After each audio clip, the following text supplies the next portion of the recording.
Hey Collective, this is Seven Scorpion Tarot, and I want to welcome you to tonight's reading. So tonight we've got another channel message. We've got a few of these coming through more recently. So tonight it's going to be one from Lilith, coming through another Lacuna Coil song, the song Apocalypse.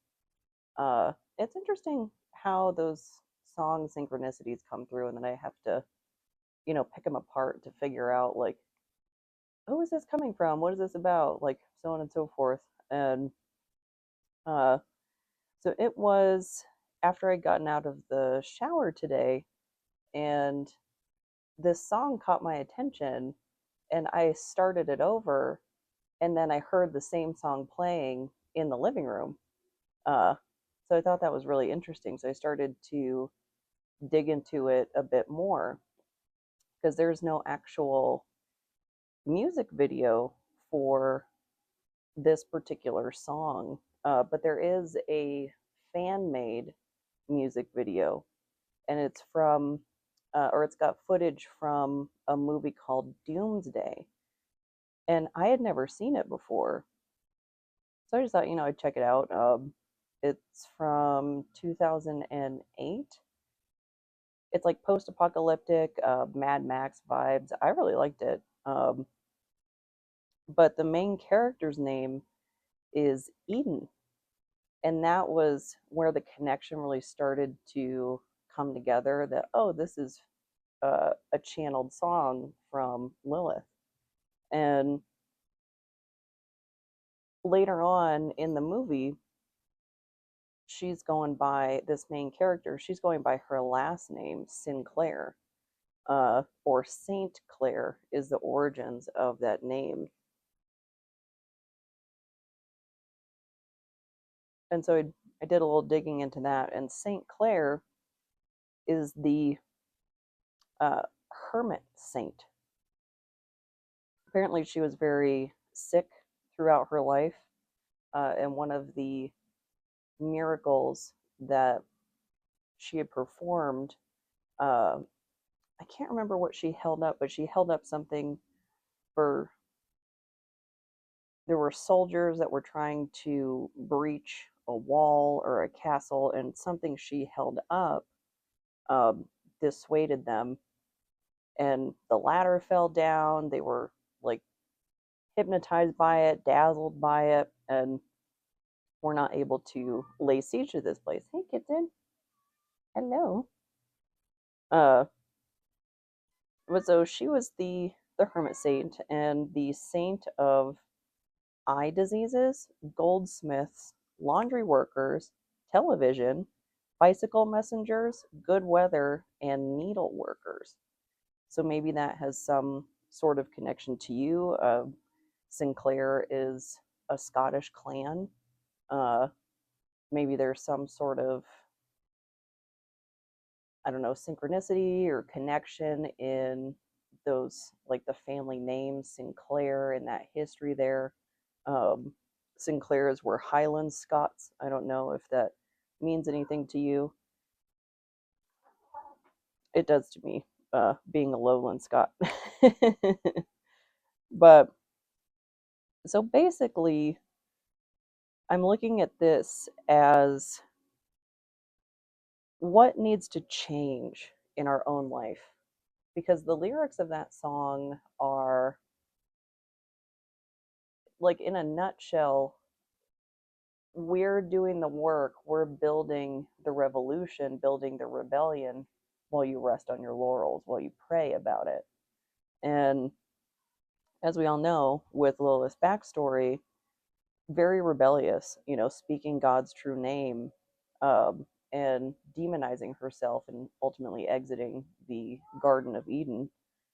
And also, interestingly enough, just recently, Black Moon Lilith moved from Libra into Scorpio. So big transformative energy there, being in Scorpio. So we're going to do a 3 placement spread. On the left, we'll be looking at the rebellion. What are we rebelling against? In the center, we'll look at Doomsday, the inflection point. What is that spark of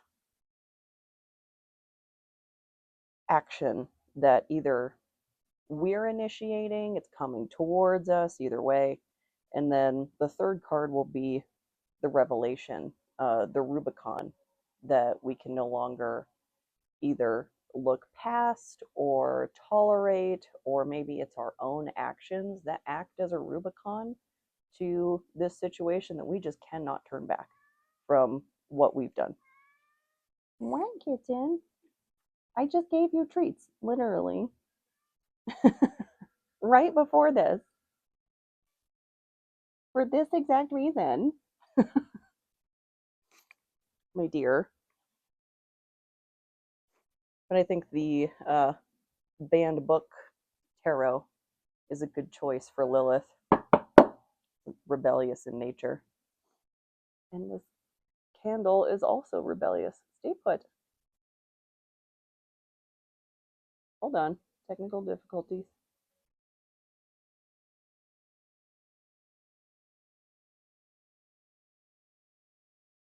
I need the Jeopardy music. Kitten, this is not the best time for you to be up here when I'm concentrating on stabilizing the candle. I don't think you care, do you? Nope, you sure don't. You got real comfy. But so we've got the banned books tarot here, which I think is very apropos for Lilith.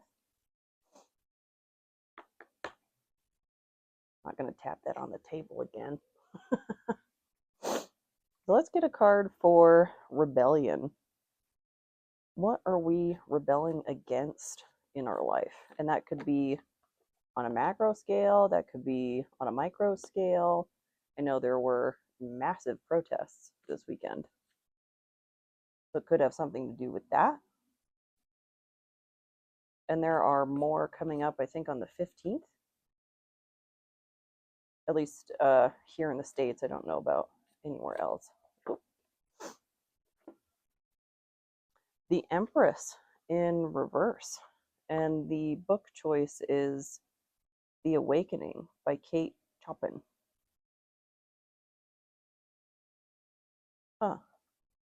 So rebelling against a false leader.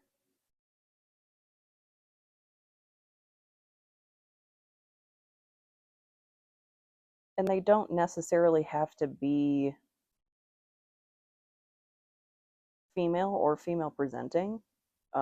It's just that energy of someone in their yin vibe that would be more receptive, more seemingly in touch with their emotions. So this is almost giving me like Queen of Swords in reverse, because both the Emperor and the Empress are the culmination of all four kings, all four queens. So this is going to be the expression of all four queens in their shadow expression. So Queen of Wands reversed, that might be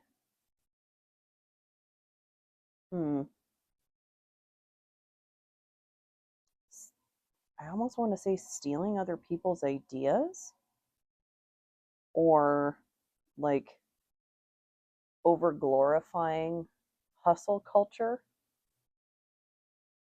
of just like work, work, work. That's the like work harder, not smarter.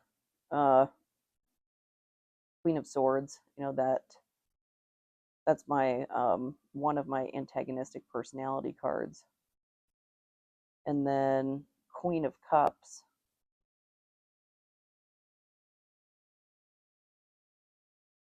Someone who seems nurturing but is not. Or maybe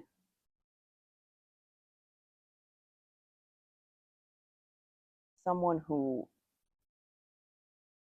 wants that perception of like being the motherly character without doing the actual nurturing. Thanks, Kitten. And who am I missing? Queen of Pentacles. Someone irresponsible when it comes to material matters.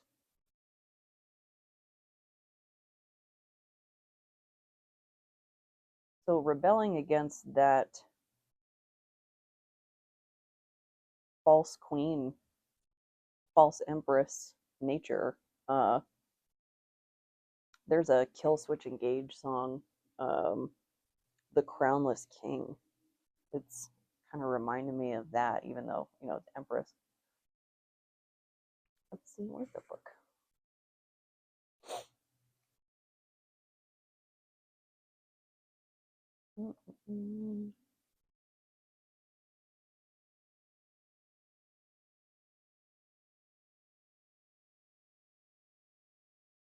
Embodying fertility, abundance, and growth, the Empress signifies the creation of life, art, romance, and new ideas. Like Edna Pontellier, you are called to connect deeply with your senses, explore creative expression, and embrace your true self. Contested for its honest portrayal of female sensuality and marital infidelity, The Awakening remains a poignant tale of self-discovery.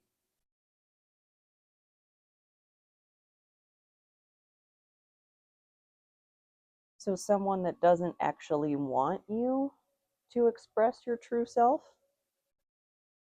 but if they say anything to the contrary, they sound like a monster. So they're not actually going to come out and say that.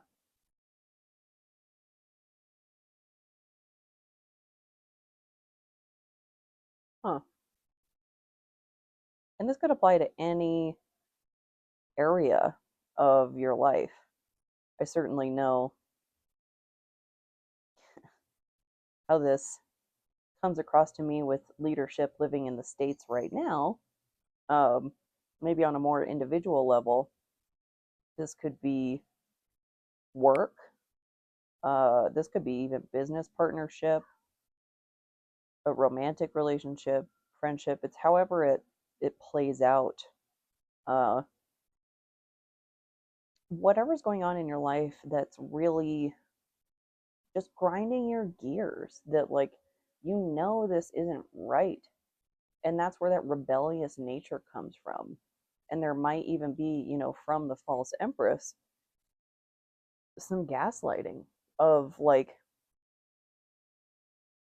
oh god, this reminds me of things that were said in my childhood home of like when I would make like a really valid point of like just for, I don't know, just to illustrate the point, a parent would be like, well, you can't see that the sky is blue today because there are clouds. And I'd be like, yes, but I know for a fact the sky is blue because I've seen it on other days. And then the next um, counterpoint would be like, well, that's not the point. It's the principle of the matter. It's the principle that the sky isn't blue today. That's what matters. Like, what? What is this word salad? I don't. This doesn't actually make any sense. And but when it's someone you're dependent on or someone who has authority over you, that's where you get into gaslighting territory. Because in order for someone to be able to gaslight you, they must have power over you in some way. So just something that like when someone does something bad that it's bad, but it's like this is for your own good or it builds character. Like, yeah, okay. What type of character though? The character that allows you to continue grinding me down and gaslighting me and things like that, like that's question your author in this. When they say things like that, like it develops character, it builds character, like what's their end game? What's their end goal? Something to think about. So let's see what the inflection point is for Doomsday. And these are just at the limit for my little hands.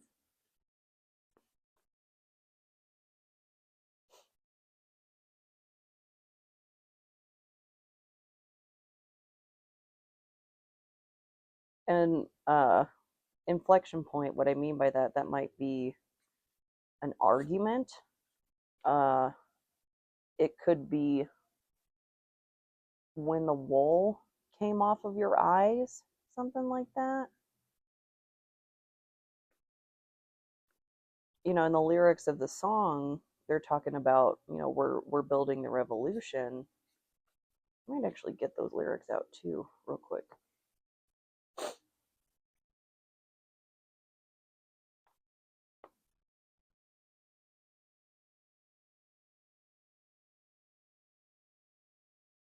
Where'd we go?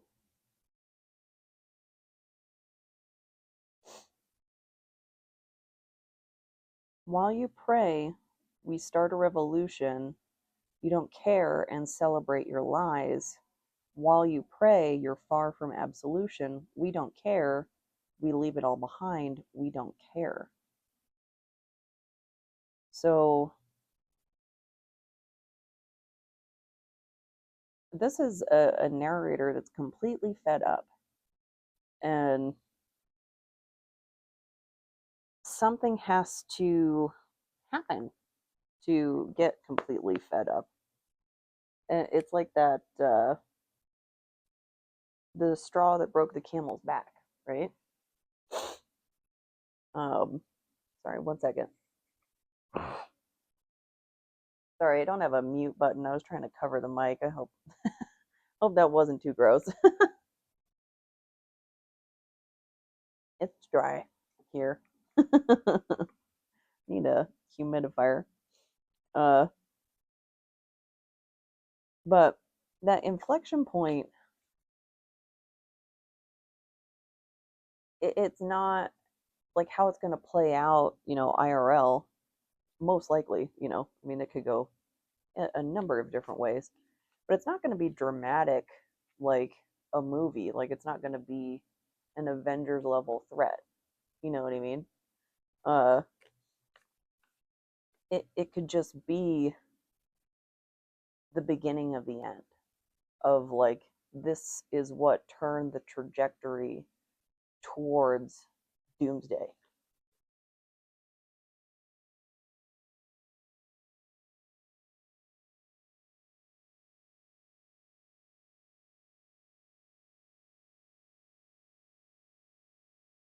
And it's funny like how small those things can be.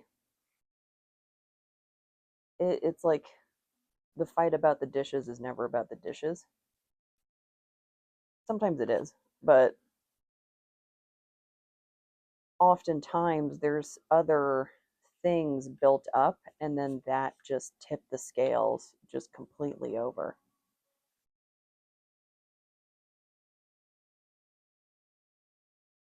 Because in Lilith's case, who knows how many times, how many conversations she had had with Adam. You know, we hear a condensed version of these stories, and they're depending on the author, like the details are different, and some of them, some of the versions of that story can be quite triggering, like what she was being put through. And what often is seen is just the explosion. What often is seen and only considered. Like, so many of us have been in those situations where we know, like it's happened to us before, that we have conversation after conversation after conversation, and then we explode But then when other people explode, that's all we see is the explosion. Like it gets complicated. So 6 of Pens, which I think is swords in this deck, because the pen is mightier than the sword. Pretty sure that's right. So 6 of Swords, a journey. A journey is the inflection point? And the book choice is The Kite Runner by Khaled Hosseini. Not familiar with that one. Hmm.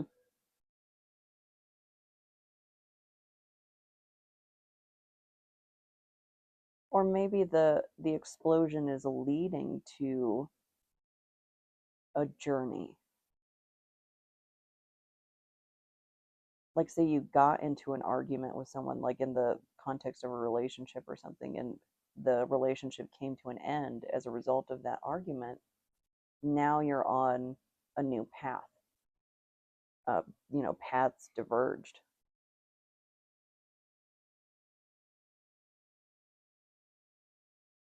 But that, like, when things come to an end, there is a final argument. Uh, Sometimes you just hit a point of can't do it anymore, and you can't continue to try and resolve it. Like you've tried and you've tried and you've tried, and eventually that tower must fall. Let's see, one.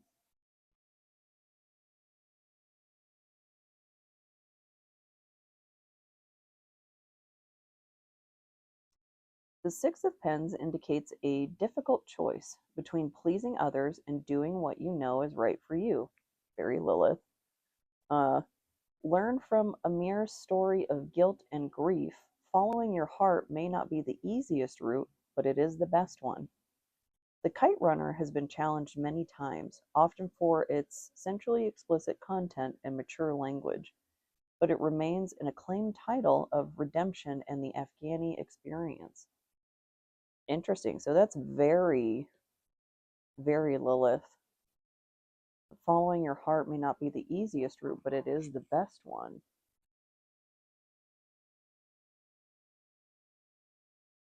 Like looking at her story,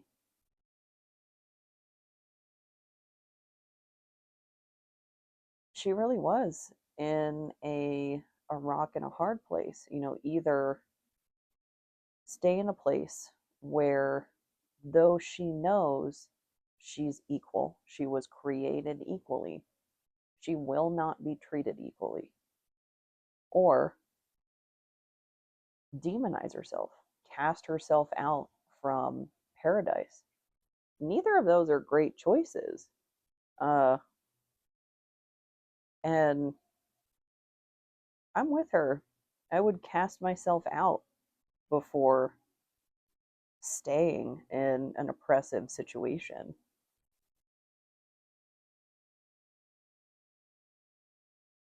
Not that that is an easy choice, or it takes the pain away of having to make that choice. But if you're not being treated well where you are, exit. Like that is the way. Uh you might have to take some time and make a plan. I'm gonna sneeze. Maybe.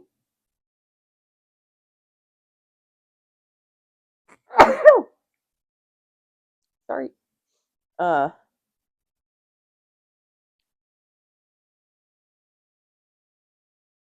yeah, you might need to make a plan, and especially if you are in an unhappy, potentially even unsafe situation, make that plan in silence. Like, that is really your safest bet. I've been there for sure.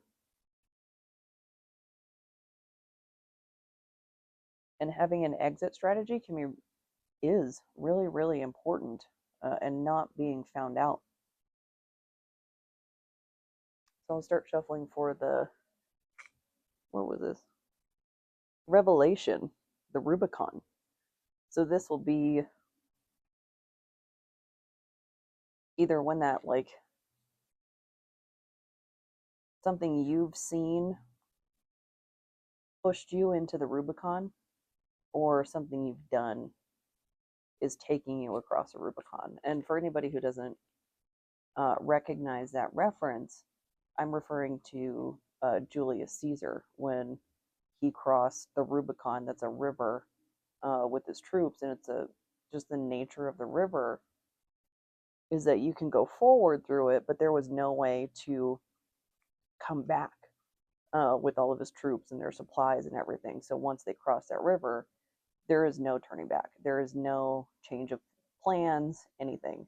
They must march on. And I can't remember what the phrase was in Latin, but when they started crossing the Rubicon, supposedly he said, and the die is cast.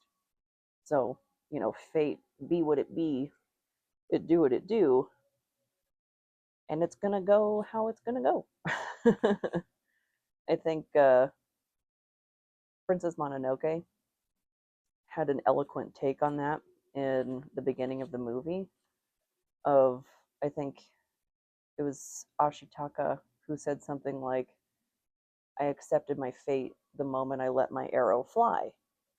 And he's got a point. Like, once that arrow is loosed, you cannot change its trajectory. You can't change its speed. You can't change if anything gets in the way of it when it's on its way to its intended target. The die is cast. And oftentimes I've found, at least in my case, sometimes even when you're done with a situation, there's still like another level of done that you can be. You can be done. uh, and the Rubicon can help you let go of any and all remaining tethers to that situation, to, like, I felt bad, but now I don't. Uh, Depending on what you find out. Oh, we got two. Interesting.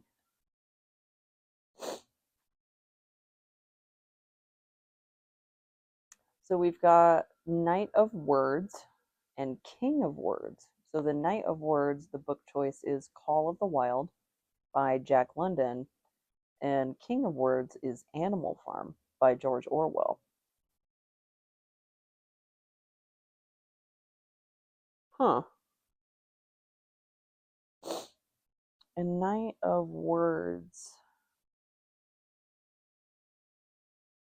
Not wands?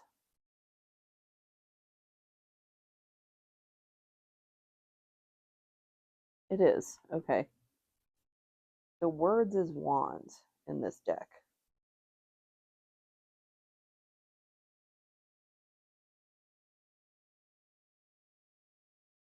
Hmm.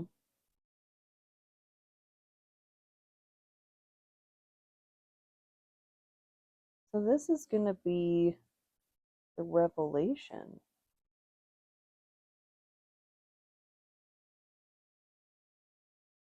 Throw me for a loop. Let's see. Words. So King of Words, Animal Farm. Signifying leadership and inspired action, the King of Words calls you to use knowledge and power for the highest good. Remain focused on your vision and generous with your gifts, and you can avoid Napoleon and Snowball's dark fate. An essential and creative cautionary tale about the dangers of unchecked power, Orwell's satirical allegory has been banned for the alleged communist propaganda. Hmm.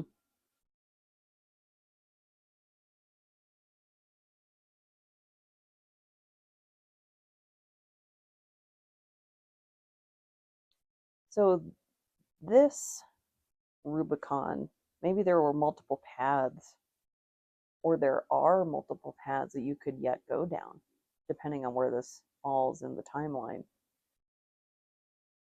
But the revelation, the Rubicon, is unchecked power. This is like what has been seen cannot be unseen. Uh, and then the Knight of Words, the Call of the Wild. The Knight of Words tells you that adventure is calling. It's time for you to embrace your inner ambition and lead the way. And just as Buck does, boldly pursue your passions. Jack London's enduring tale of perseverance and self-discovery in the face of adversity and uncertainty has been banned for depictions of animal cruelty and violence. That was a tough read. It's been a hot minute since I've read that. Uh, Man, I think I read that in like grade school. Huh. Potentially this too. But I did get the Audible um, of Animal Farm, the Audible version of Animal Farm, not all too long ago. The Rubicon, though, in this case, could just be you choosing to pursue your passions. And maybe that's because you saw unchecked leadership, unchecked power, that you've started to look past just the facade of the false empress, of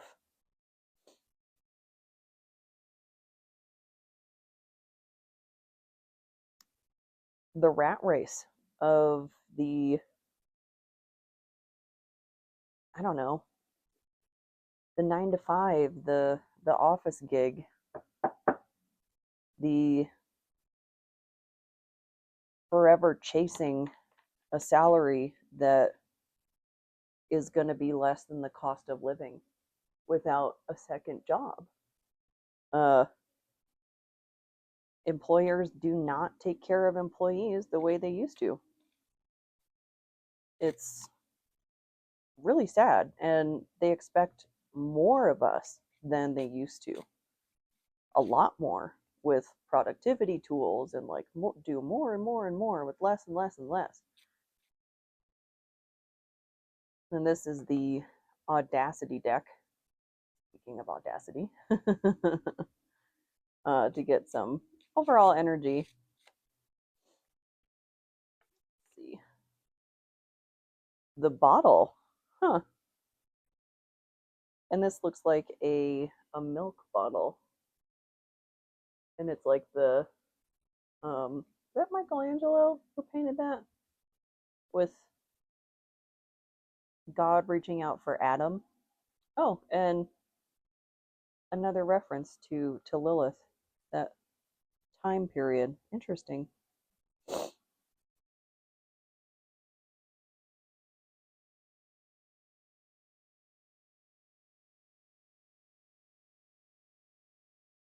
So you're rebelling maybe against a lack of nourishment.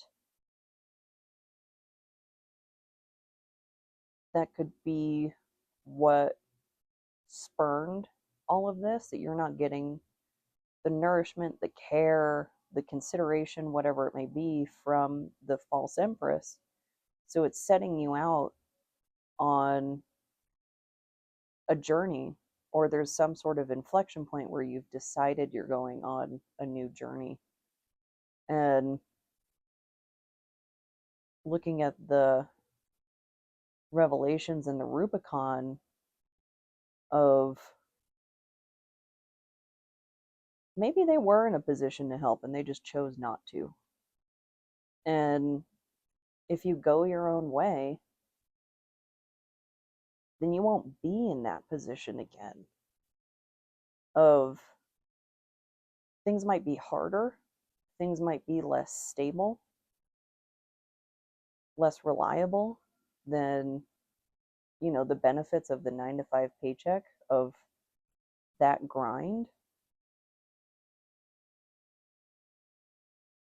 But at least you won't feel uncared for, dehumanized, that you don't matter. Because, yes, we have those requirements of life that we have to pay our bills and we got to do what we got to do, things to take care of, all that. But if you're constantly chasing not enough, like systems and jobs and relationships and whatnot that just won't give you what you need, even though they know what you need because they are also people too. Like they can't read your mind, of course, but like a basic understanding of what it takes to make a person happy. That I think we're coddling people too much in regards to like giving them the benefit of the doubt, like, oh, we gotta spell everything out for grown adults. No, we don't. They can come to reasonable conclusions on their own.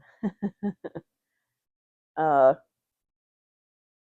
so maybe go listen to that Lacuna Coil song, Apocalypse, or watch that Doomsday movie, and through the lens of Lilith's story and how that may apply to you in your own situation of what it is you want and or need to rebel against. But overall, I hope this helps.